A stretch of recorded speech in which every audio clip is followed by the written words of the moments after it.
প্রতিদিনের মতো আজ আমি আবারও কতগুলো নতুন ধরনের কিচেন ট্রিক্স নিয়ে এসেছি।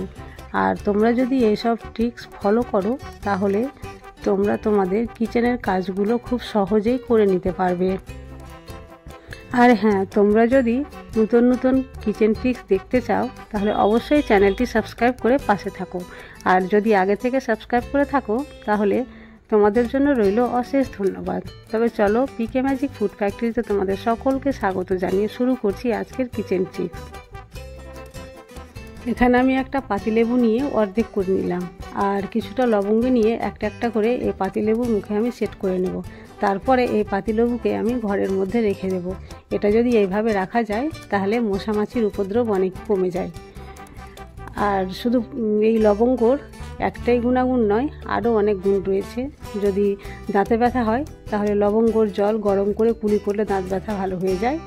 যদি কাশি হয় তাহলে লবঙ্গ খেলে কাশি থেমে যায়। আশা করছি এই ট্রিকগুলো তোমাদের খুব উপকারে আসবে। চলে আসছি পরবর্তী ট্রিকে। এখানে কিছুটা প্লেট রয়েছে, এই প্লেটগুলো দেখতেই পাচ্ছ। একটার উপরে একটা যদি এভাবে রেখে দিই তাহলে প্লেটগুলো একটার সঙ্গে একটা লেগে পিছন দিকটা অনেকটা স্পট পড়ে যায়, আর প্লেটটা বেশি দিন ভালোও থাকে না।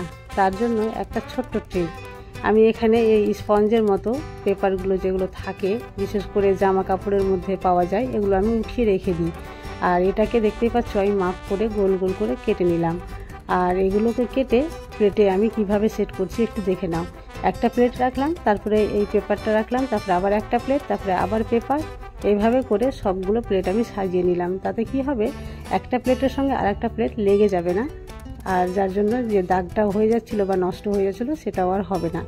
আশা করছি এই ট্রিকটিও তোমাদের খুব ভালো লেগেছে। চলে আসছি পরবর্তী ট্রিকে। এই ধরনের স্টিলের বোতলে যখন আমরা জল ব্যবহার করি তখন অনেক সময় ভিতর থেকে একটা দুর্গন্ধ বের হয়, আর যে দুর্গন্ধের জন্য জল খেতে ভালোও লাগে না, পরিষ্কার করলেও সেই গন্ধ যেতে চায় না।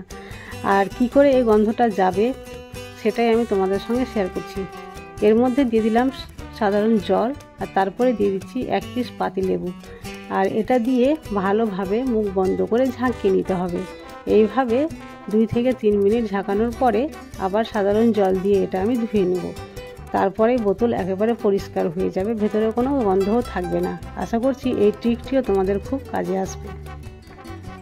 চলে আসছি পরবর্তী ট্রিকে।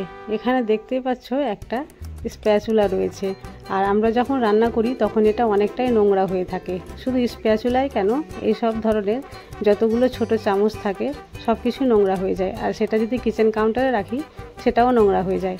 তার জন্য আজকে একটা ছোট্ট ট্রিক, এইভাবে ক্লিপের সঙ্গে যদি রেখে দেওয়া যায় আটকে, তাহলে কিচেন কাউন্টারটা অনেকটা পরিষ্কার থাকে। আশা করছি এই ট্রিকটা তোমাদের খুব ভালো লেগেছে। চলে আসছি পরবর্তী ট্রিকে।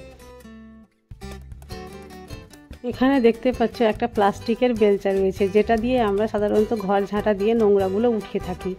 আর অনেক সময় কি হয়, এই বেলচাতে নোংরা উঠতে চায় না, সেটা স্লিপ খেয়ে নিচে চলে আসে, আর অনেকটাই কষ্ট হয় উঠাতে। সে সময় যদি এই বেলচার উপরে এইভাবে ক্যারি ব্যাগ বা পলি ব্যাগ পরিয়ে দেওয়া যায়, তারপরে যদি নোংরা উঠানো যায়, খুব সহজেই কিন্তু নোংরাটা উপরে উঠে যায়। আশা করছি এই ট্রিকটিও তোমাদের খুব কাজে আসবে। চলে আসছি পরবর্তী ট্রিকে।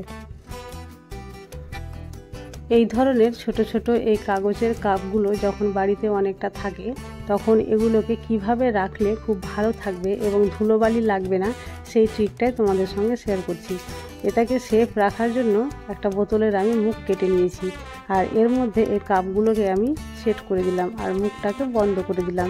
এইভাবে যদি রাখা যায় তাহলে এই কাপগুলোতে কোনো ধুলাবালি পড়বে না, আর একেবারে পরিষ্কার পরিচ্ছন্ন হয়ে এক জায়গাতেই থাকবে। আশা করছি এই ট্রিকটিও তোমাদের খুব ভালো লেগেছে। চলে আসছি পরবর্তী ট্রিকে।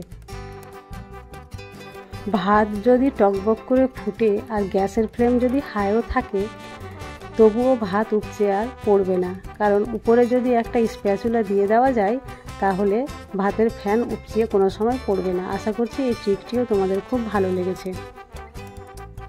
আজ তাহলে এই পর্যন্ত, কাল আবার দেখা হবে অন্য কোনো নতুন ভিডিওতে। ততক্ষণ পর্যন্ত তোমরা সবাই ভালো থাকো।